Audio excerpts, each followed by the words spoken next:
Kia ora. Today I'm going to talk about sleep and how to get a better night's sleep. Sometimes we go to sleep and we wake up the next day and we think we've had a good night's sleep, but unless you've got something like an Oura ring that will measure your sleep patterns and the quality of your sleep, or a Fitbit device or something, then you're not really going to know.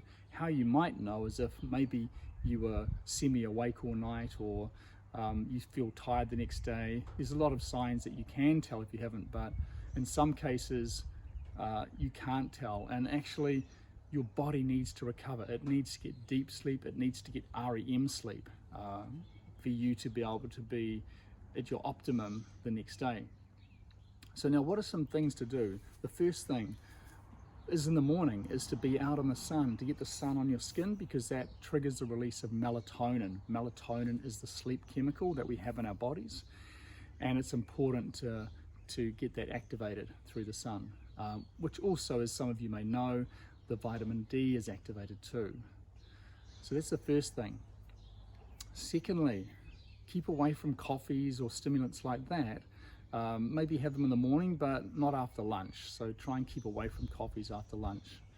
The third thing would be exercise. Okay, if you're going to exercise, and this has been proven that if you exercise too late in the evening, what's going to happen is that's going to make your sympathetic nervous system, your fight or flight response, that's going to be more activated, so that you won't get that quality of sleep. So try and keep your exercise routine before dinner perhaps, and maybe don't have dinner as well until about an hour afterwards, because if that sympathetic nervous system, the fight or flight, is still active, then your digestion won't be as good as well for your food. So you really need to be in that parasympathetic mode, which is the other mode, rest and digest.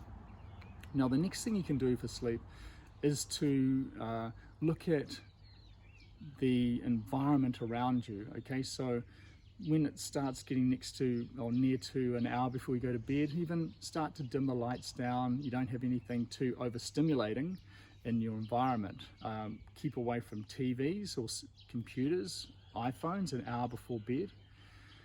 And that's going to help your body to start winding down. And to also, fifth tip would be to make sure that you go to bed the same time every night. So if you're having sleep problems, you have to go to bed the same time every night. Maybe 5 days of the week to start with if you can, because some of us, we know, like to go out on the weekend and have a good night. So but at least try for 5 days. Now, if you go to bed at that time, your body starts to enjoy that structure, and it'll start to prepare itself with the lights down, off the screens.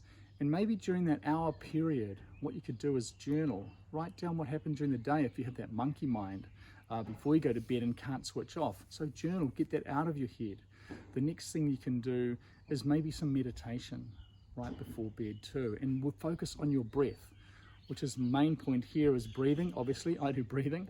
So what you could do in that meditation is you could visualize yourself being in a calm, dreamy place, but use your breath.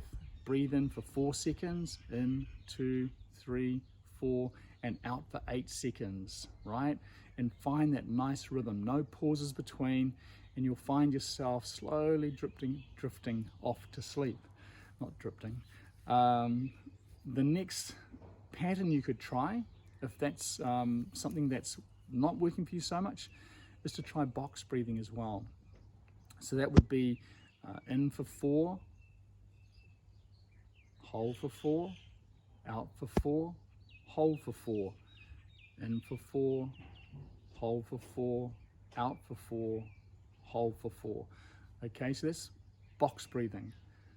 And the third one I'm going to tell you is the 4-7-8 breath. So that's another one you could try too. So that'd be in for 4, hold for 7, out for 8. Okay, well, it's really a triangle, isn't it? So that'd be in for 4, hold for 7, out for 8. So try those 3 techniques. Maybe try one week, try the other week. Now, one last thing though, if you go to bed at that same time every night, you might wake up in the morning to your alarm, And what's going to happen is like, oh my God, I feel so tired, right? Why is that? It's because you've woken up at the wrong time. I won't go into this today. The circadian rhythm is important. So during the night, you go from awake down into deep sleep, back up to awake-ish, like your REM sleep, and then back down again. So it's these cycles. Now what can happen is if you wake up and you've set your alarm for say 6 and you've gone to bed at 10 and you feel tired, it's because you've woken up in that deep sleep cycle, right? So all you do is you adjust the timing, and maybe you go to bed half an hour earlier, or you wake up half an hour later, and just see how you feel then. Anyway, that's enough tips for me today. I hope you enjoy a great night's sleep in the next week coming. Thank you.